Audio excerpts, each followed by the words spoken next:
우리 아멘 찬양대 찬양을 통해서 하나님께서 영광 받으신 줄 믿습니다. 여러분 더우시죠? 오늘은 유난히 덥게 느껴지시죠?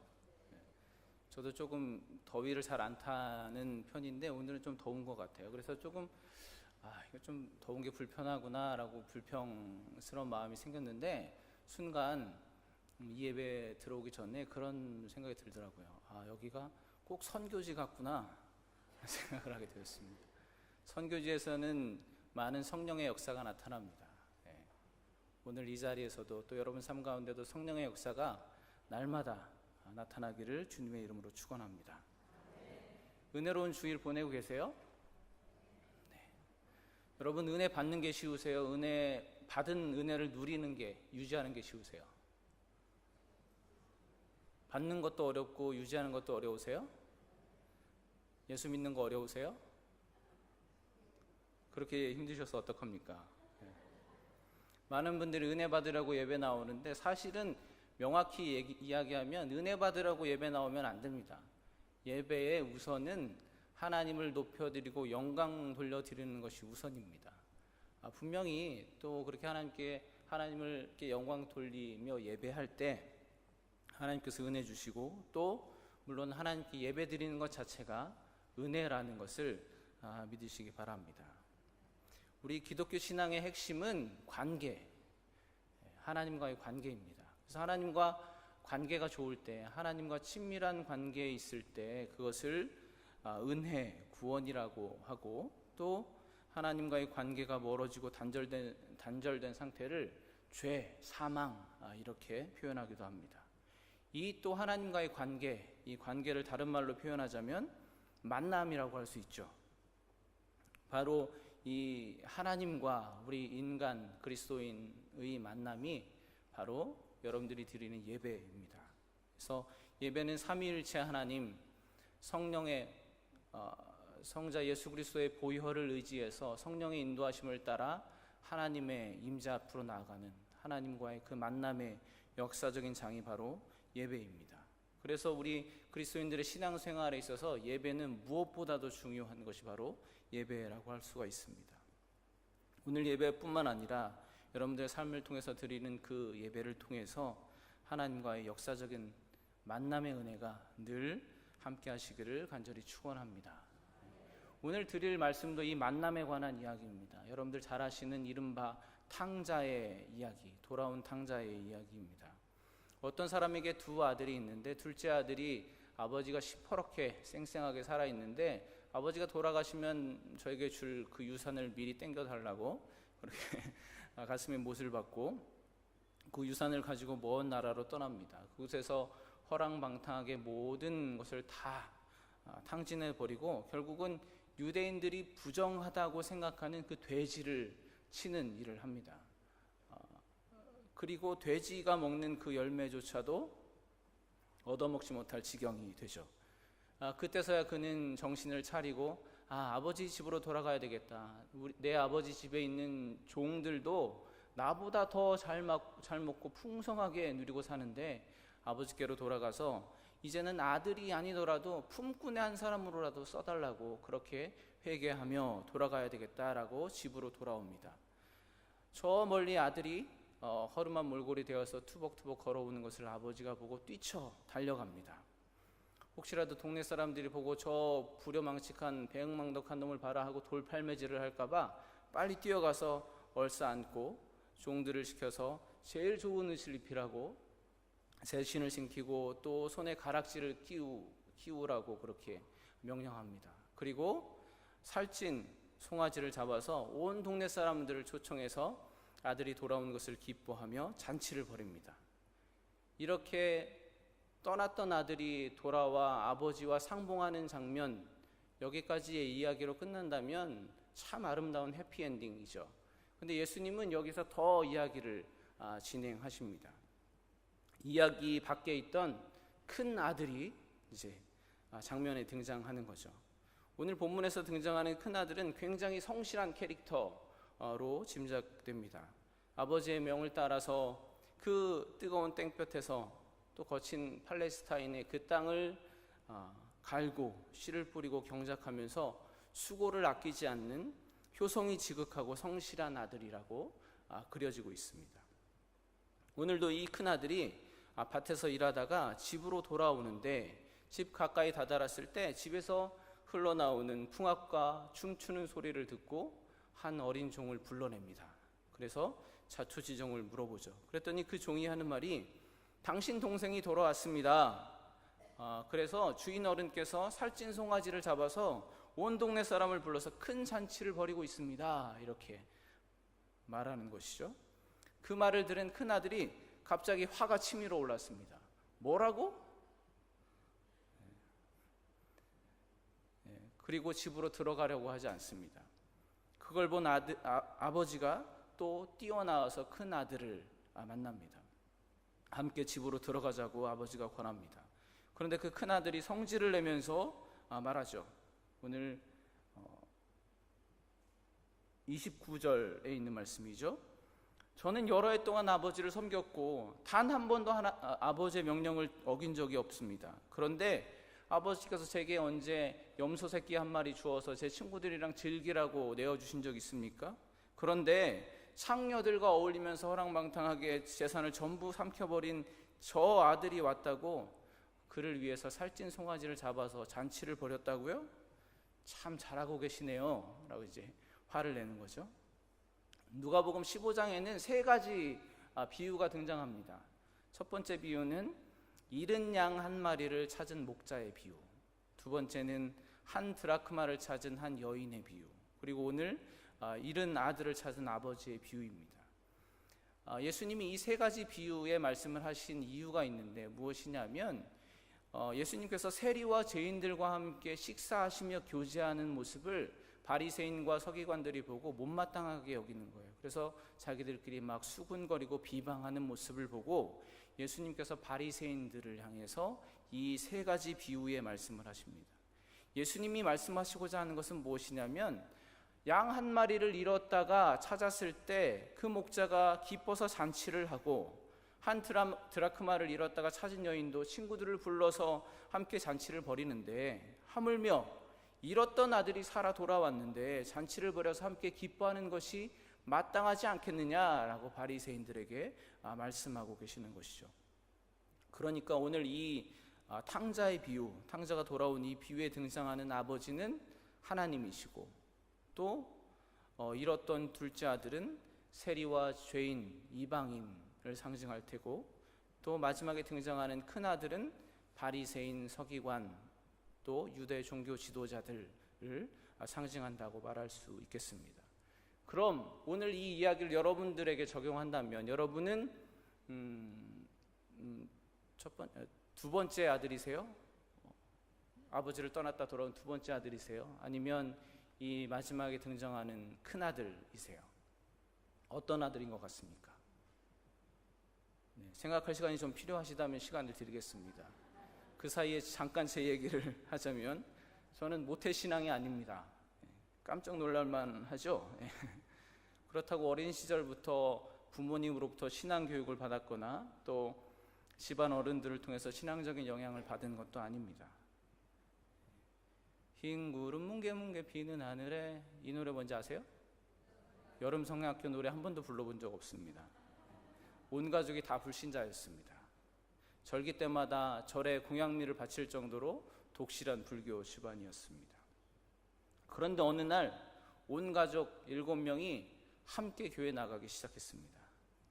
중학교 때부터 교회를 다니기 시작했는데 갑작스럽게 성령 체험을 하고 회심하고 회개하고 지금은 여기 목사가 되어서 여러분 앞에 서 있습니다.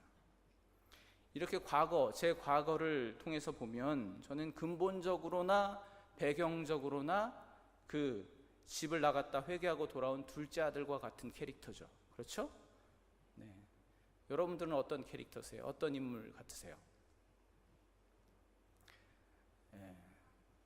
더 시간이 필요하신가 본데 사실 오늘 말씀을 깊이 묵상하다 보면 우리 안에는 이 두 아들의 모습이 다 공존하고 있는 것을 깨닫게 됩니다.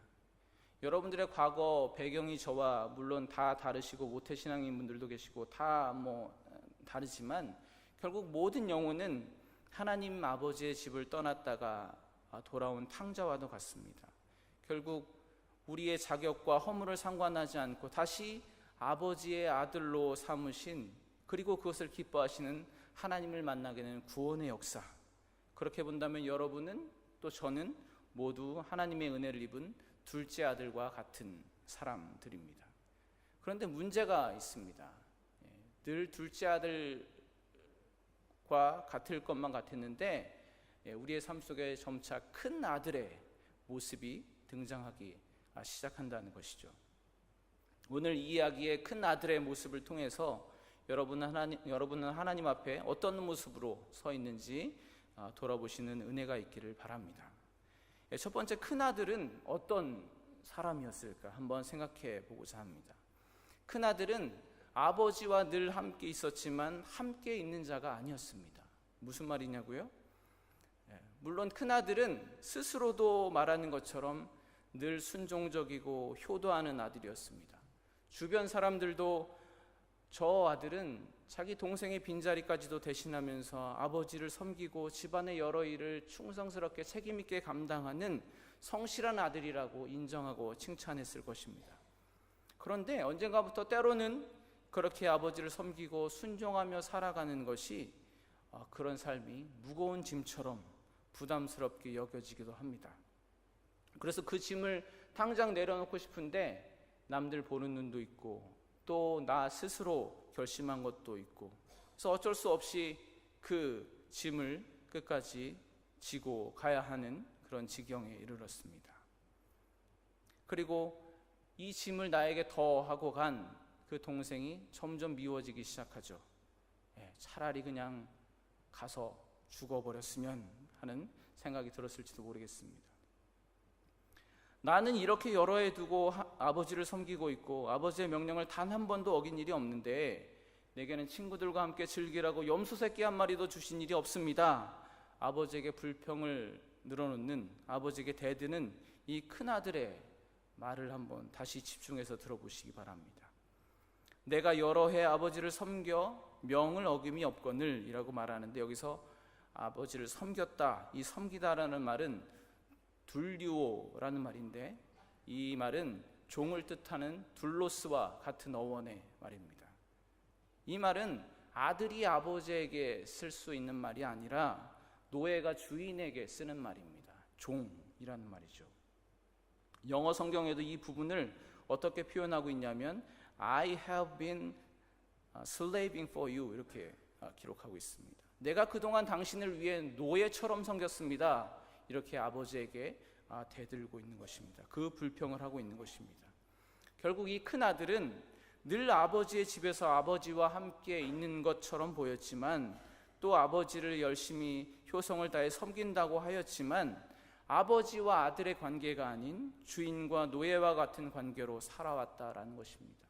평생 그 아버지의 집에서 종살이했다라고 스스로 표현하고 있는 것입니다. 오늘 예수님은 이 이야기를 듣는 바리새인들에게, 또 저와 여러분들에게 너희들이 바로 그 큰아들과 같은 자들이 아니냐라고 질문하고 계신 것입니다. 늘 하나님의 말씀, 하나님의 율법을 가까이 하고 예배와 모임도 목숨 걸고 열심으로 참석하고, 또 누구보다 열심히 봉사하고 많은 사람들이 다 교회를 떠나도 몇 대째 믿음의 가문을 이어가면서 어릴 때부터 하나님을 섬기고 교회를 지키고 있지만, 정작 너희가 행하는 그 모든 종교적 열심과 행위 가운데 아버지 하나님을 향한 기쁨과 감사가 남아있느냐라고 질문하시는 것입니다. 둘째 아들과 같은 나를 다시 자녀 삼아 주신 하나님 아버지 은혜에 보답하려고 열심히 봉사하고 섬기고 있는데 어느 순간부터 그게 여러분들에게 짐이 되고 수고처럼 느껴집니다. 반대로 아무런 노력도 하지 않고 봉사도 하지 않고 자기 볼일 다 보고 때 되면 여행 다니고 주일 하루 예배 참석하는 걸 뭐 대단한 것처럼 으스대고 그렇게 혜택만 누리는 그런 사람들을 바라보면 어느 순간부터 내 입에서 불평과 불만이 쏟아지기 시작하고 또 불공평하지 않은가라는 마음이 생기기 시작합니다. 여러분 그런 마음을 가지고 계시다면 여러분은 지금 종살이하고 계신 겁니다. 요즘 새벽기도 본문이 데살로니가 전서인데 사도 바울이 데살로니가 교회에 편지를 하면서 이런 말씀을 합니다. 우리가 우리 하나님 앞에서 너희로 말미암아 모든 기쁨으로 기뻐하니 너희를 위하여 능히 어떠한 감사로 하나님께 보답할까? 여러분, 하나님 은혜에 보답하는 유일한 방법은 감사입니다. 이 감사로부터 섬김이 시작되는 것이고, 감사로부터 봉사하게 되는 것이고, 감사로부터 예배가 시작되는 것입니다. 그런데 요즘 우리의 모습, 또 요즘 우리 세대, 또 요즘 우리 기독교 교회를 보면 뭔가 거꾸로 되어가는 것 같습니다. 오늘 큰 아들처럼 아버지 곁에서 누구보다 큰 은혜, 많은 것을 누리고 있는 그런 사람이지만 감사하기보다는 오히려 불평하고 불만을 가지고 또 상대방을 의롭지 못하다고 게으르다고 선을 긋고 갈등하는 일이 얼마나 많은지 모르겠습니다. 그렇게 따지면 저 같은 목사가 제일 감사해야 하는 사람이고, 또 장로, 권사, 집사, 교사, 찬양대, 구역장 이렇게 직분 맡은 자들이 하나님 앞에 가장 감사해야 될 사람인데 어느 순간 감사보다는 불평과 불만이 더 많아지지 않았나 한번 돌아보시기 바랍니다. 여러분이 하나님과 함께 있다라는 것을 증명하는 것은 여러분이 어떤 직분을 가지고 있고 신앙의 경력이 얼마나 오래되었냐라는 것으로 여러분이 하나님 은혜 가운데 있다라고 그렇게 증명할 수 있는 것이 아닙니다. 여러분 안에 감사가 얼마나 흘러넘치느냐, 바로 그것이 여러분들이 지금 하나님의 은혜 가운데 있는지, 은혜 밖에 있는지, 아버지와 함께 살고 있으나 아버지와 함께 있지 않은 아들인지 여러분들 판단할 수 있는 유일한 기준임을 믿으시고 감사를 회복하시는 여러분 되시기를 간절히 축원합니다. 둘째 아들이 집을 나간 탕자라면 이 맏아들은 집 안에 있는 탕자입니다. 탕자는 작은 아들뿐만 아니라 큰 아들도 탕자였습니다. 여러분, 오늘 이 큰 아들이 도대체 뭐 때문에 아버지한테 이렇게 화가 나서 대들고 있나요? 그 근본적인 이유가 무엇이죠? 따지고 보면 자기의 때문입니다. 자기의. 여태 방탕하며 즐기며 모든 것 다 허비하고 돌아온 저 아들을 책망하시기는커녕 오히려 살찐 송아지를 잡아서 온 동네 사람들을 초청해서 잔치를 베풀면서 정작 평생 아버지를 섬기고 순종하며 그 명령을 한 번도 어기지 않은 나의 노력, 나의 수고, 나의 은은 도대체 왜 아무 것으로도 보상해 주지 않느냐, 왜 인정해 주지 않느냐 아버지께 대드는 것이죠. 왜 나에게는 염소 새끼 한 마리도 내어주셔서 그것으로 기뻐하게 하지 않느냐라고 아버지께 그렇게 원망하는 것이죠.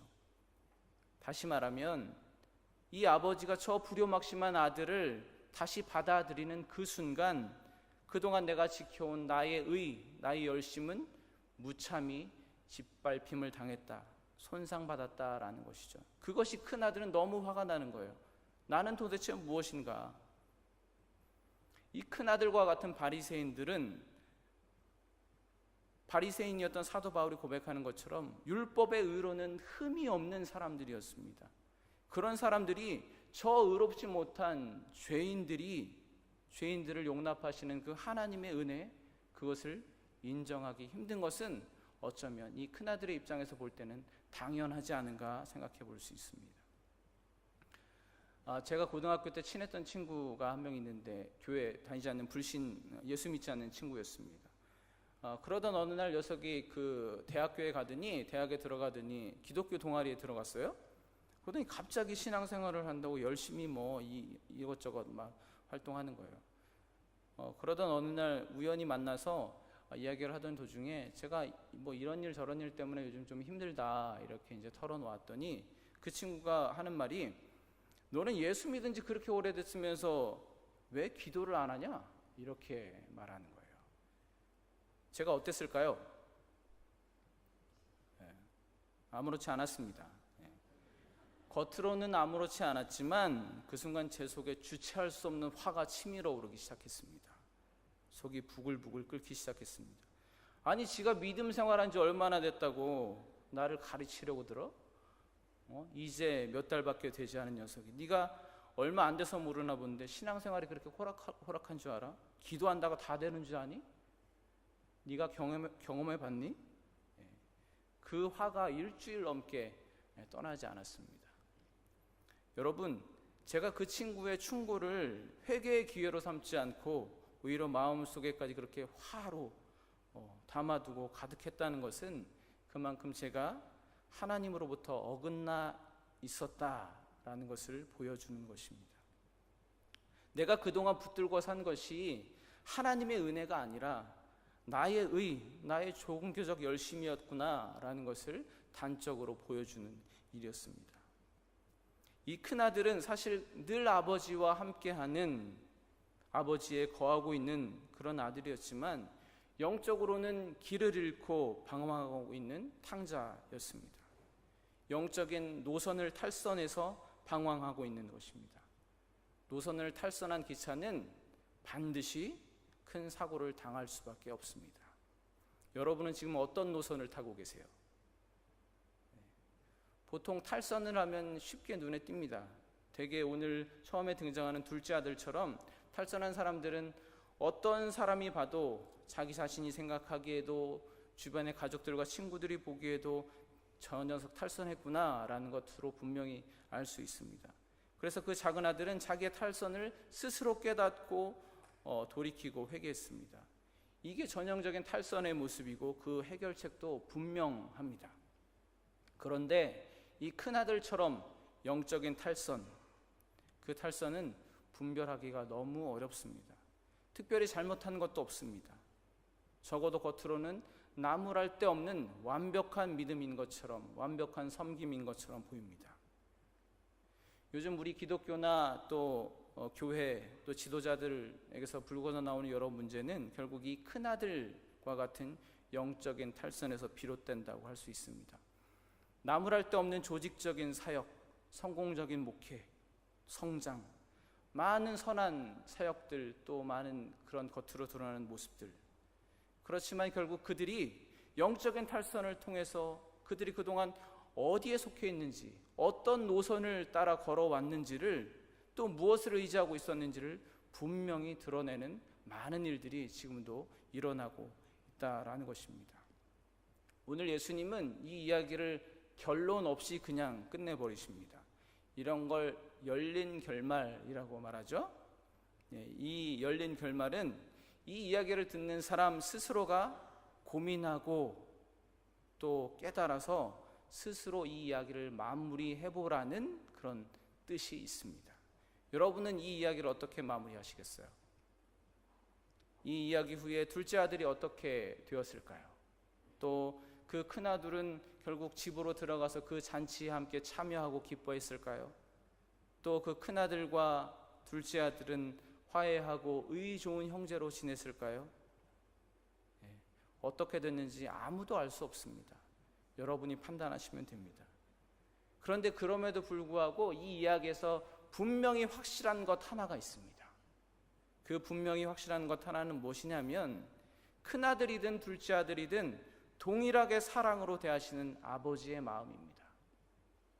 한없이 사랑을 베푸시고 기다리시고 위로하시고 초청하시고 함께하는 것을 무엇보다 기뻐하시는 하나님의 은혜, 그것 하나는 분명하게 드러나는 오늘 이 이야기입니다. 여러분이 제가 질문했던 것처럼 여러분이 첫째 아들인지 둘째 아들인지 그것이 중요한 것이 아닙니다. 더 중요한 것은 이 이야기에서 분명히 확실하고 변함없는 그 하나님의 사랑을 여러분들이 신뢰할 것인가, 그 아버지의 함께 기뻐하는 잔치 자리에 여러분들이 함께 할 것인가 라는 것, 여러분들이 무엇을 선택할 것인가 하는 것이 중요합니다. 여러분 안에 혹시 큰아들과 같은 모습, 늘 하나님을 떠나지 않고 열심과 의로 섬긴다고 하지만 오히려 그것 때문에 감사가 사라지고 불평과 불만이 가득해 아버지의 기쁨에 참여하지 못하는 그 큰아들과 같은 그런 영적인 탕자가 아니라 늘 감사의 은혜 가운데 아버지의 기쁨을 함께 누리고 또 복된 자녀로 늘 하나님과 동행하시는 놀라운 하나님의 은혜가 함께 하시기를 우리 주님의 이름으로 축원합니다. 기도하겠습니다. 하나님 아버지,